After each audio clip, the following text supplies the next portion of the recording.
All right. So we bought these new motor mount bushings, the polyurethane bushings, and you got to press them in. So the old ones, you want to zoom in? I'll show you. The old ones were causing a bunch of engine vibration. As you can see, it's all cracked. The other one was worse.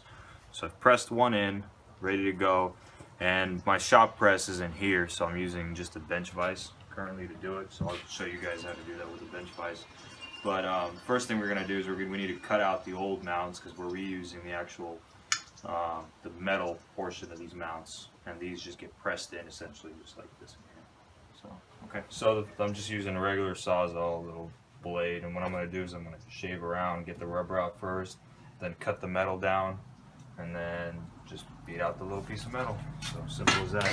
You can stop it. So I cut out all the rubber in here. So what I'm going to do, there's a little sleeve in here. I'm just going to cut the sleeve instead of trying to beat it out as a whole. I'm just going to cut it, and then it'll come out a lot easier once that's said and done. So like I said, usually just place this in here, and you don't want to cut too deep because then you'll cut into this. So just kind of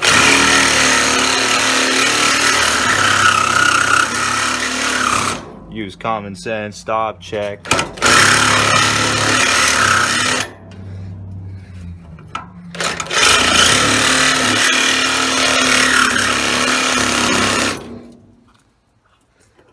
It's almost there. Yeah, just about there. It's gotten really close. And so the next thing I'm going to do, just a chisel and a hammer. You can get it right in there and right up. Of course, it's probably a good idea. Tighten this up. I might need to cut it a little bit more.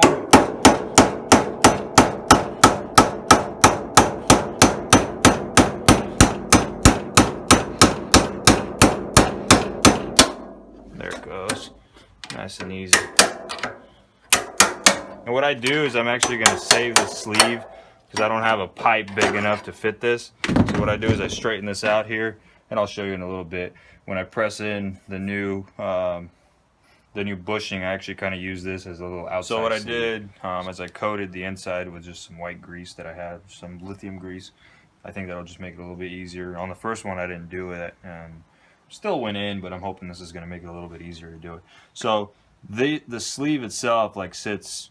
It's meant to sit in there, and then these the little edges, they pop out on either end. So it's a real snug fit. But like I said, I don't have my shop press. I just have my bench vise. So I thought I'd make a video of how to do it if someone doesn't have a shop press and just wants to use a bench vise to do it. It works out fairly easily. So to start, I'm just going to use it. Set this up like this.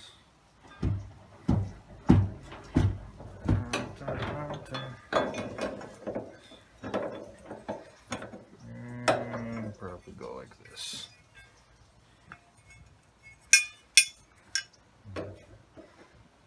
So you want to keep everything centered. I'm using a backing plate. This is a bearing install tool I had, but I mean, if you guys got any sort of flat piece of metal that's somewhat round that can just sit flat here, because it'll, if you just do the bench vise, it'll want to cut into that. And so, whoops.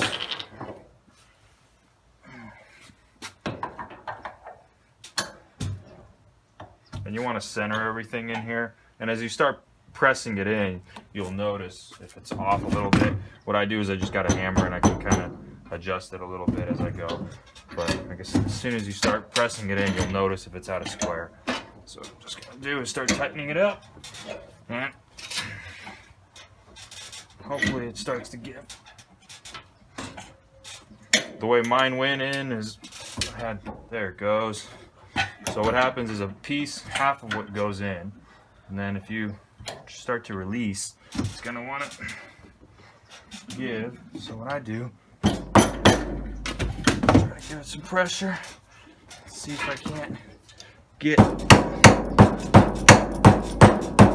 the rest of this in, but let's see, I may end up having to square it off again and trying it again.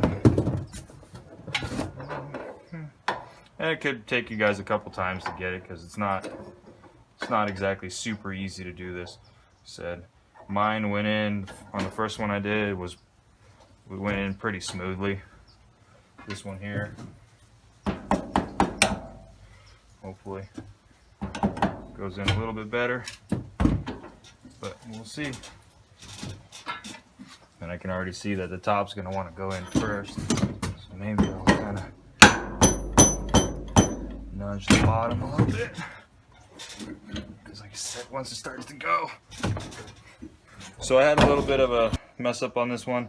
I think the edges were a little bit sharp on one of these, so when I started to press it in, it actually cut a piece of this little lip off, which I think most of it's, no, a good portion of it's kind of intact, so hopefully it sits in there nicely. Otherwise I'll just have to get another one. Just learn from my mistakes, I guess. What we could probably do is just kind of grind down the edges of this so they're not as sharp when you're getting ready to first press it in. That way, just kind of, you know, is that a cone shape, it goes in nice and easy. So here's this little piece that came out originally. What I do now is, because of my vise, I can't fit it, it's already butting up, so I can't press it in any further. What I try to do is I'm actually going to try to set this up over here and then use this kind of as a just as a sleeve. That way I can fully press the rest of this in. So let's give this a shot. Like I said, it worked pretty well on the other one I did. I actually got the entire lip in there and everything, so this one's not working out as hot, but it's alright. Hopefully this takes care of most of the vibrations in this Jeep. Otherwise, the stock motor mounts just won't do by any means. So, let's see.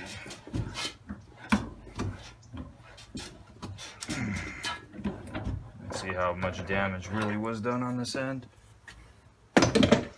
Hopefully I still have some of this lip. So I still have some lip left.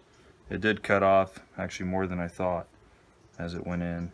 So definitely not the ideal setup, but we'll give it a shot. I'll install this one in here and we'll see. Hopefully this little bit of damage on the edge isn't going to allow it to flop out, and I mean, it really won't be able to go very far.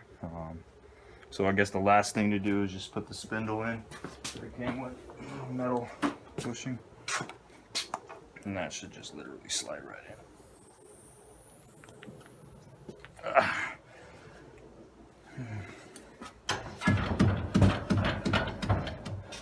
Push right in, like so, nice and centered, and there you have it. So not exactly perfect, but I'm hoping that this little bit that did stay on is just going to keep it from buzzing out. But like I said, if it gets to where it's worse than I think it is, we'll just get another one and redo it. So there you go. There you are. So just I wanted to show you that this one did press in nice and easy, the first one that I did. And I mean, it wasn't super easy, but it was definitely went in a little bit nicer. It didn't cut any of the lips off the urethane. So like I said, I had a real smooth. And obviously I didn't get this one on video, but this one here, we did have a little bit of damage on one side as we went to press it in, the little metal cut it. But like I said, we'll give it a shot.